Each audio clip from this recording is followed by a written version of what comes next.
extraordinary privilege of traveling all across this country. And everywhere I've gone and the people I've met and the stories I've heard, I have seen the very best of the American spirit. I've seen it in the incredible kindness and warmth that people have shown me and my family, especially our girls. I've seen it in teachers in a near bankrupt school district who vowed to keep teaching without pay. I've seen it in people who become heroes at a moment's notice, diving into harm's way to save others, flying across the country to put out a fire, driving for hours to bail out a flooded town. And I've seen it in our men and women in uniform and our proud military families. In wounded warriors who tell me they're not just going to walk again, they're going to run, and they're going to run marathons. In the young man blinded by a bomb in Afghanistan who said simply, "I'd give my eyes 100 times again to have the chance to do what I have done and what I can still do." Every day, the people I meet inspire me. Every day they make me proud. Every day they remind me how blessed we are to live in the greatest nation on earth.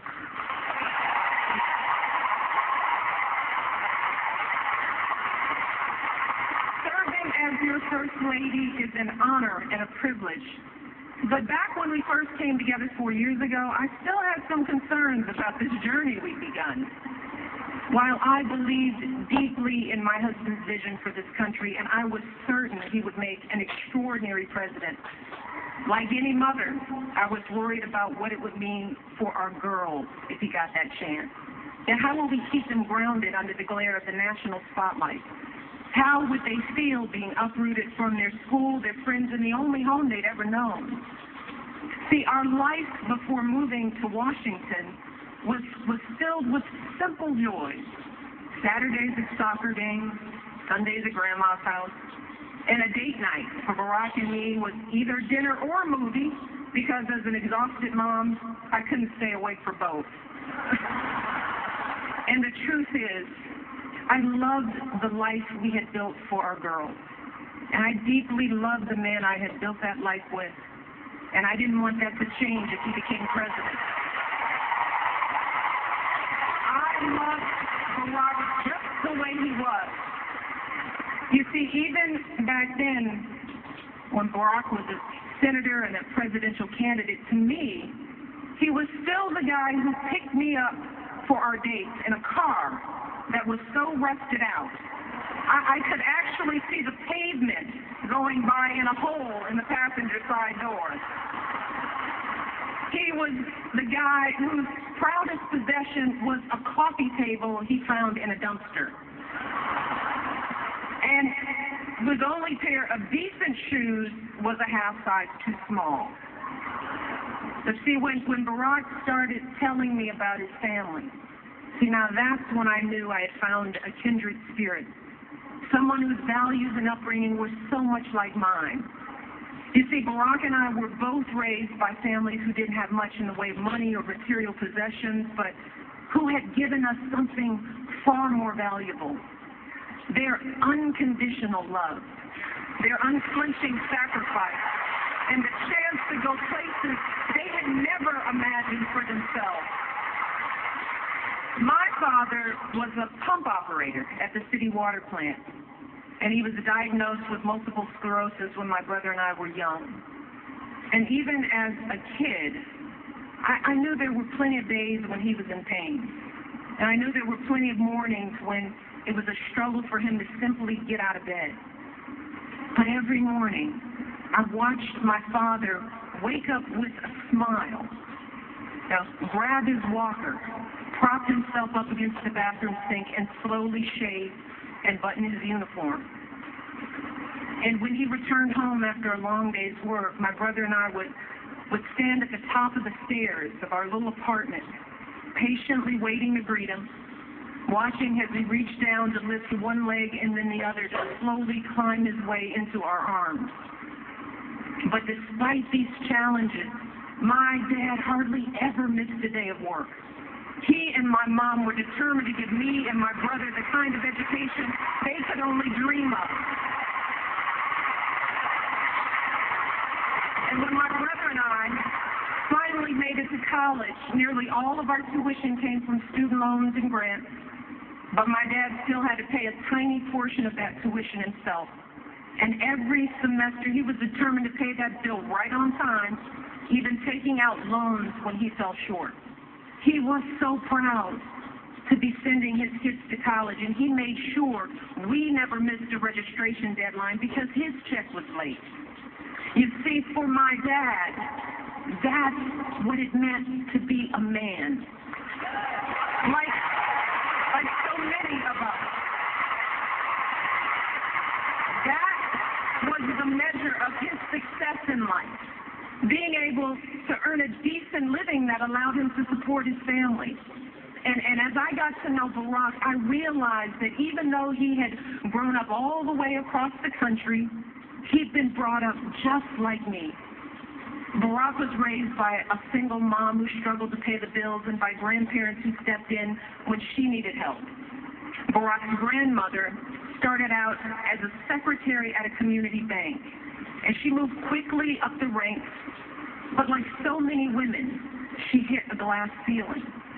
And for years, men no more qualified than she was, men she had actually trained, were promoted up the ladder ahead of her, earning more and more money while Barack's family continued to scrape by.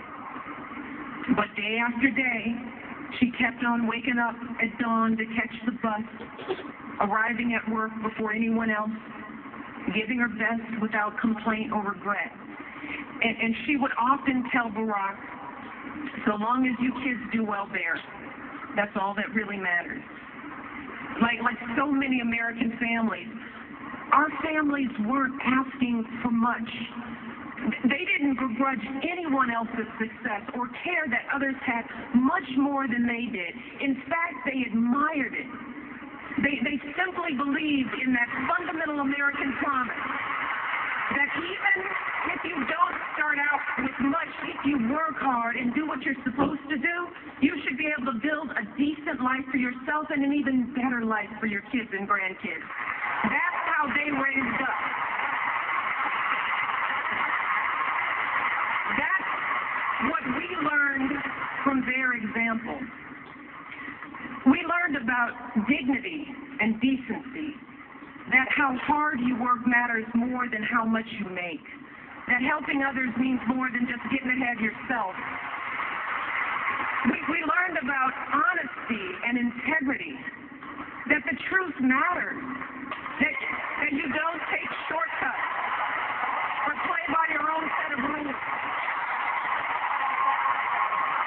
And success doesn't count unless you earn it fair and square.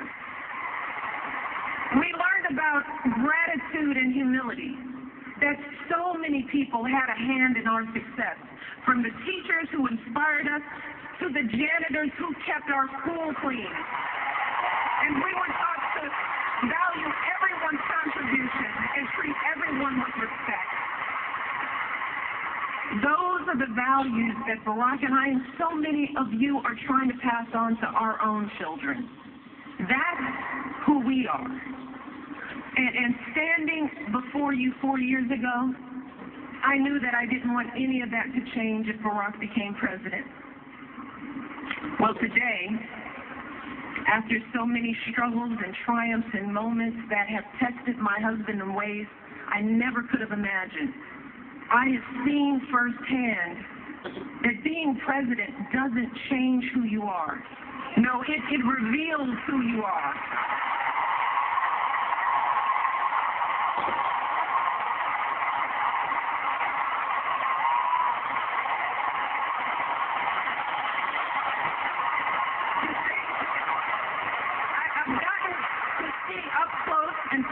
What being president really looks like. And I've seen how the issues that come across the president's desk are always the hard ones. You know, the problems where no amount of data or numbers will get you to the right answer. The judgment calls where the stakes are so high and there is no margin for error. And as president, you're going to get all kinds of advice from all kinds of people. But at the end of the day, when it comes time to make that decision as president, all you have to guide you are your values and your vision and the life experiences that make you who you are.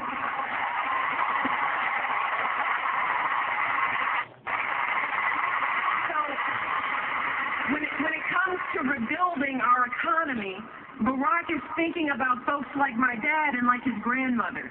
He's thinking about the pride that comes from a hard day's work.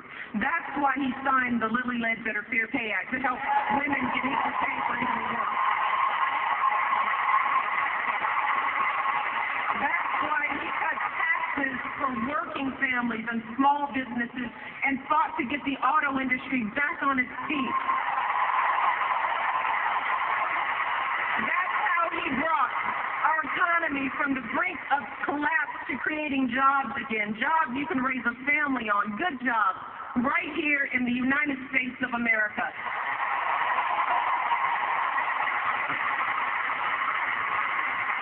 When it comes to the health of our families, Barack refused to listen to all those folks who told him to leave health reform for another day, another president. He didn't care whether it was the easy thing to do politically. No, that's not how he was raised. He cared that it was the right thing to do.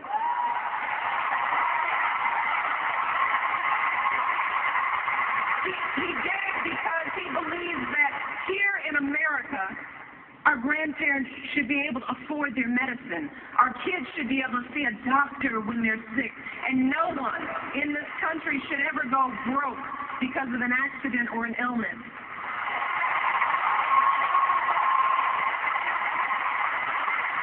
And he believes that women are more than capable of making our own choices about our bodies and our health care. That's what my husband stands for.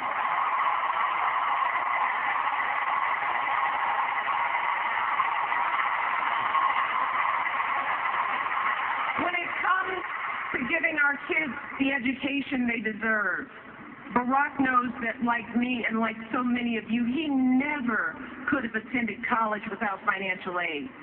And believe it or not, when we were first married, our combined monthly student loan bill was actually higher than our mortgage. Yeah, we were so young, so in love, and so in debt. And that's why Barack has fought so hard to increase student aid and keep interest rates down, because he wants every young person to fulfill their promise and be able to attend college without a mountain of debt.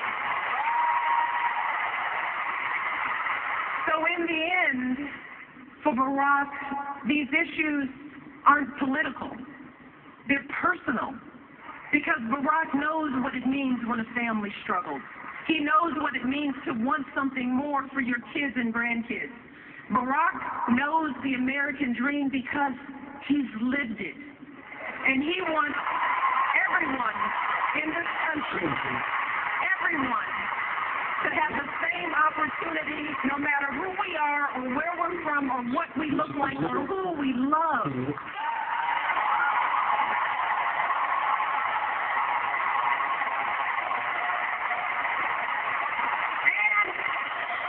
He believes that when you work hard and done well and walk through that doorway of opportunity, you do not slam it shut behind you. No, you reach back and you give other folks the same chances that help you succeed.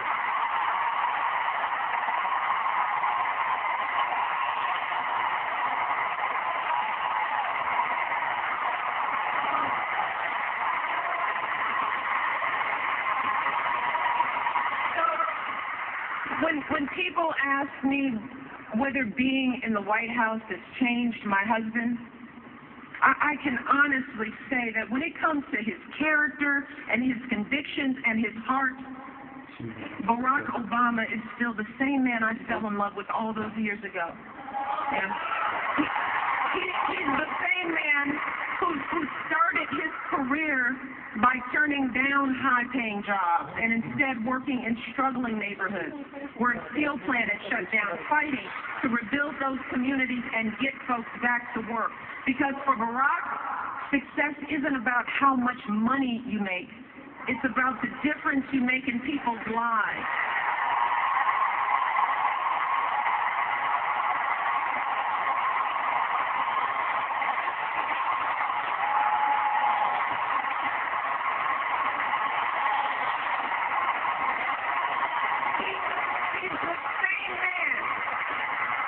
He's the same man when our girls were first born would anxiously check their cribs every few minutes to ensure that they were still breathing, proudly showing them off to everyone we knew. You see, that's the man who sits down with me and our girls for dinner nearly every night, patiently answering questions about issues in the news, strategizing about middle school friendships. That's the man I see in those quiet moments late at night, hunched over his desk, poring over the letters people have sent him. The letter from the father struggling to pay his bills, from the woman dying of cancer whose insurance company won't cover her care, from the young people with so much promise but so few opportunities. And I see the concern in his eyes. And I hear the determination in his voice as he tells me, "You won't believe what these folks are going through, Michelle. It's not right. We've got to keep working to fix this. We've got so much more to do."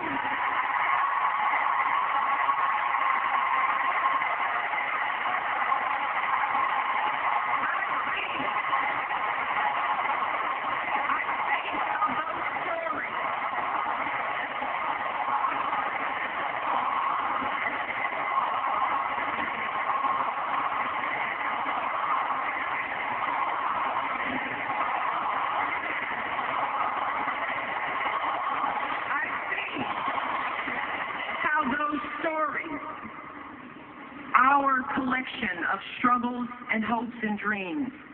I see how that's what drives Barack Obama every single day. And I didn't think that it was possible, but let me tell you today, I love my husband even more than I did 4 years ago, even more than I did 23 years ago when we first met. Let me tell you why. See, I love that he has never forgotten how he started. I love that we can trust Barack to do what he says he's going to do, even when it's hard, especially when it's hard.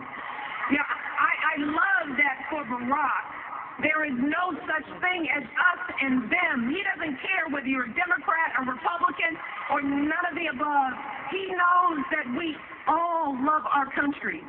And he is always ready to listen to good ideas. He's always looking for the very best in everyone he meets. And I love that even in the toughest moments, when we're all sweating it, when we're worried that the bill won't pass and it seems like all is lost. See, Barack never lets himself get distracted by the chatter and the noise. No. Just like his grandmother, he just keeps getting up and moving forward with patience and wisdom and courage and grace.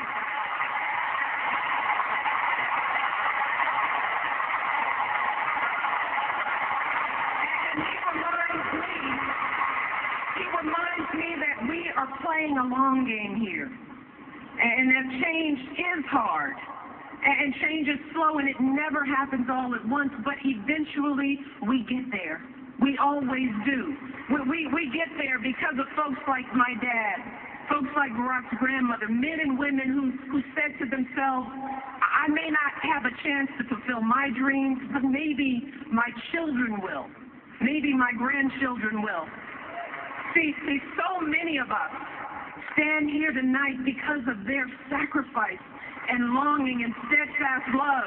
Because time and again, they swallowed their fears and doubts and did what was hard. So today, when the challenges we face start to seem overwhelming or even impossible, Let us never forget that doing the impossible is the history of this nation. It is who we are as Americans. It is how this country was built.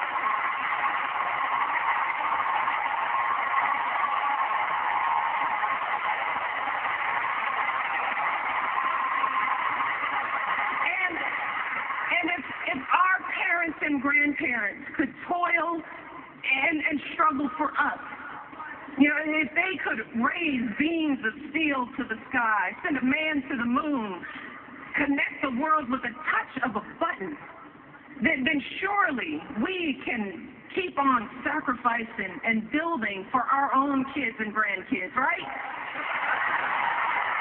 And if so many brave men and women could wear our country's uniform and sacrifice their lives for our most fundamental rights, then surely we can do our part as citizens of this great democracy to exercise those rights. Surely we can get to the polls on Election Day and make our voices heard.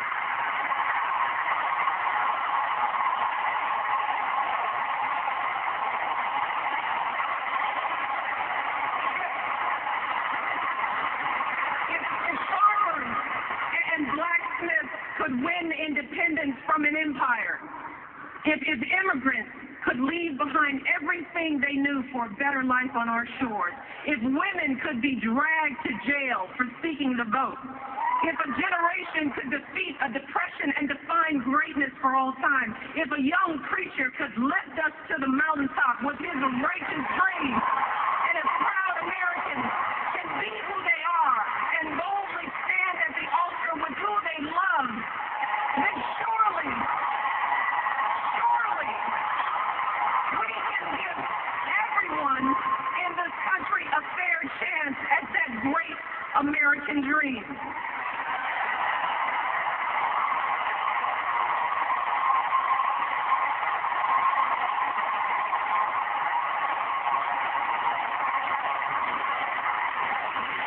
Because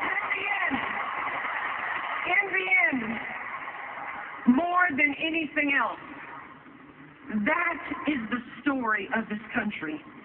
The story of unwavering hope grounded in unyielding struggle.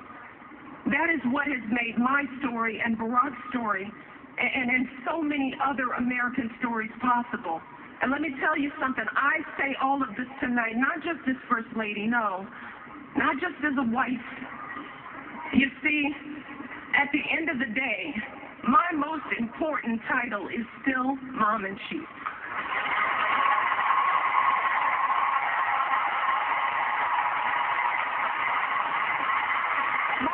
My daughters are still the heart of my heart and the center of my world. But let me tell you, today I have none of those worries from 4 years ago, no. Not about whether Barack and I were doing what was best for our girls.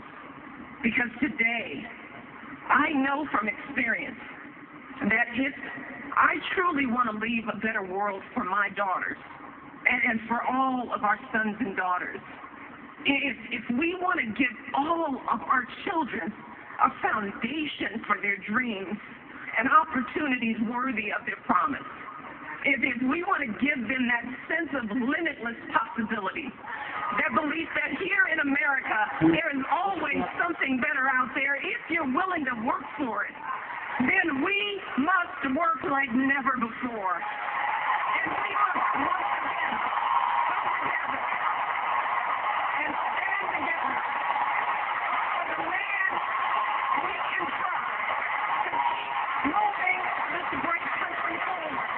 My husband, our president, Barack Obama.